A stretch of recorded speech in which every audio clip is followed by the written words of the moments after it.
Alright, welcome back to our playlist on how to buy your first property. This is video number 4 and it's about establishing your criteria so that you know exactly what you're looking for and don't get overwhelmed or sidetracked when you do start shopping around for a property. And if this playlist has been helpful to you thus far, be sure to like and subscribe because it really helps us out as a small channel. So at this point, you have a pre-approval, so we want to be mindful of price.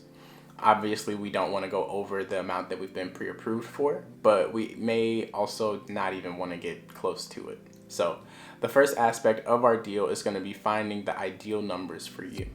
And this may not be a place where you have a whole lot of experience if you're just getting started, but having some idea of how much you want to spend and how much you want to cash flow will be a huge grounding factor throughout this process.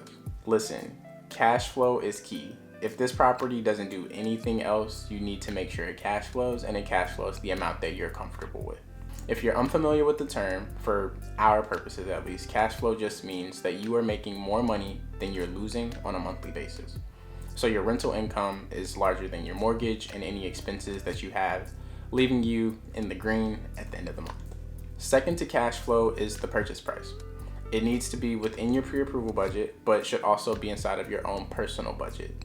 Meaning you may be pre-approved for a lot of money, but can you cover the monthly mortgage payment on that amount, as well as any other expenses that may come up in the event that things don't work out as planned? For example, I bought my property and I went 6 months without a tenant when I really thought that I was gonna have one from like day one. Of course, this is like worst case scenario and you'll do your best to limit this, but it is a real possibility that you should be aware of.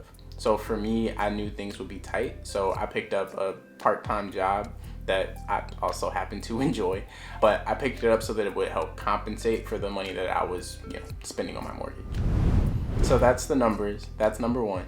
But while you're considering the numbers, you should also decide what level of work you're willing to put into this property and how much work you're willing to do to make it move-in ready and to keep it rented. So something to consider here is that multifamily units are typically harder to keep rented for an extended period of time as compared to a single family house. Meaning that you might have to cover turnover, vacancies, blah, blah, blah, more often if you decide to buy a multi-unit property. However, the cash flow on multi-units is typically higher, and the risk, since it is a multifamily, you will likely have at least somebody helping to pay the mortgage. So it's a lot lower than if you have a vacancy with a single family house. So maybe the differences between multi-unit versus single family investing will be a separate video because this is about how much work you're willing to put in. And there's this idea that real estate investors don't do a whole lot of work. And if you're watching this and you're someone who is considering investing in real estate, I want to let you know that there's actually a whole lot of work that goes into making sure that a property is rent ready and that it's somewhere that people will actually want to stay. So as you kind of get this idea of how much work you're willing to put in, you will be able to narrow down whether or not you're looking for a turnkey property or if you don't mind, doing a little bit of work or hiring someone else to fix the place up for you. And your level of comfort with this will probably depend on your background, but for most people, you'll probably be able to do a lot of things like painting, hanging cabinets, etc. after watching a few YouTube videos. But the biggest thing to note is that you'll probably want to avoid any properties that have issues with major systems and structural issues. And so these are things like your HVAC, your electric, your plumbing, roof, foundation. If it's a brick house, your bricks, all of those things should be in decent shape for most people.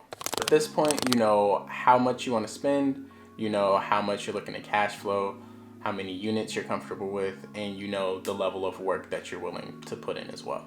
So let's take that and let's make this actionable. You can comment below if you want to share, and if you need some help, maybe somebody here can help you as well. So let's put together a statement that sounds something like this. I'm looking to buy a duplex in this city for about this amount of money, where each unit will rent for this amount of money. And I'm okay with doing cosmetic work, but I'm not looking to repair any major systems or structural damage. Once you can put together a statement like this, I think you're ready to find out whether or not these deals exist and where you can find them. And so to help you with this, in our next video, we're going to get into how to find an agent. So thanks for watching, and I'll see you in the next one.